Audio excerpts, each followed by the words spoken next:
Allisa. Boonii koomentii namaa fi jecha namaatu boonii of ajjeesise. Warra jettanii afaan bantanii. Booniin koomentii namaa jecha namaa yeroo dubbistu iyyuu hin qabdu. Hin qabdu.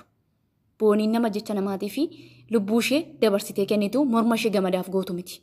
Durba jabdu, durba ogeettii, durba beektu, barsiistuu turte. Fakkeenya shamaraa turte boonii jechuun. Humna dhiirotaa turte boontuu jechuun. Mee dhugaama waaqayyooti booniitu koomentii namaa laalee jecha namaa laalee arraba namaa laalee lubbuu ishee dabarse maaf sobdu? Tokkoffaa irratti booniin viidiyoo isheen torban kana poosti gootu faarfachaa kan isheen poosti gootu hundiyyuu viidiyoo boo'ichaati. Viidiyoo fuulli ifaan irra hin jirre gammachuun ishee irraa fuudhameera turteetti. Sa'aatii sana garuu boonii maal taate jettanii gaafattaniittu hin gaafanne. Arra garuu ajandaa godhatte addaamiin achi aziyaatee iyyitaa jechuudha. Hin boo'in erga duute walii hin boo'in. Rakkina walii wal gaafachuu erga hin barree hin boo'inaa walitti. Duuteetti bakka. Baga gammaddanii warri jibbitanis warri du'i jettanis baga nagaan deemte warri jettanis baga gammaddan baga isinitti tole. Garuu dhugaa tokkoon isinitti hin barbaada. Amma naaf galee tokko. Na of kalchaa garuu. Booniin afaan isheetiin dubbatteerti.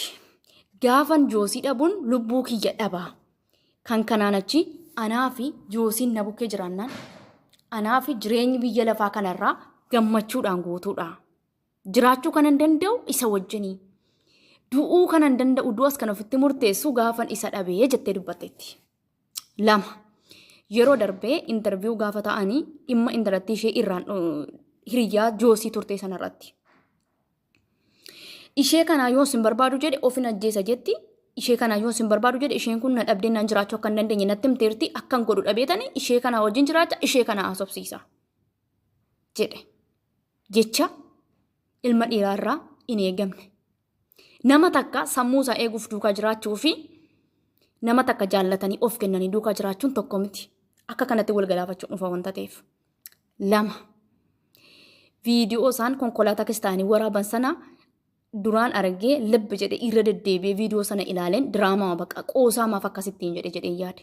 Abba gaafa isheen jettu joosiin biyya sana hin jiru. Yaadni isaa gara biraa. Fooniin bukkee jira. Yaadaan bakka biraa. Lapheen bakka biraa. Viidiyoo sana ilaaleetuma dhiiseen. Eda galgala garuu du'a boonii gaafa nagee dhaqeen takka amattiin viidiyoo sana duwit godhee ba'e. Maaliifan duwit godhee beektan? Viidiyoon sun ergaa guddaa qaba. Abba kottu garaa koo na qaqqabe garaa koo na dhukkubaa jira gaafa isheen ittiin jettu faashiniin garaa qaqqaba dur darbee jedhe. Jechi kuni irraa eegama hin eegama. Garaan jaallate gowwaadha. Sa'aatii sanatti meebii dhukkubfattee ta'uu dhiisuu danda'a. Garuu kan ishee gammachiisu lapheen isaa gara biraa waan jiruuf ofitti isa deebisuuf jetteeti kan isheen wanta kana yaadaa jirtu. Keessa isheetti akkasin ta'e kan isheen jettu. Miidhamte itti booniin. Kan ishee miidhee jaalala joosii malee wanta biraan qabdu. Miidhama biraan qabdu. Gaafa jaallattanii akka gowwaa taatu.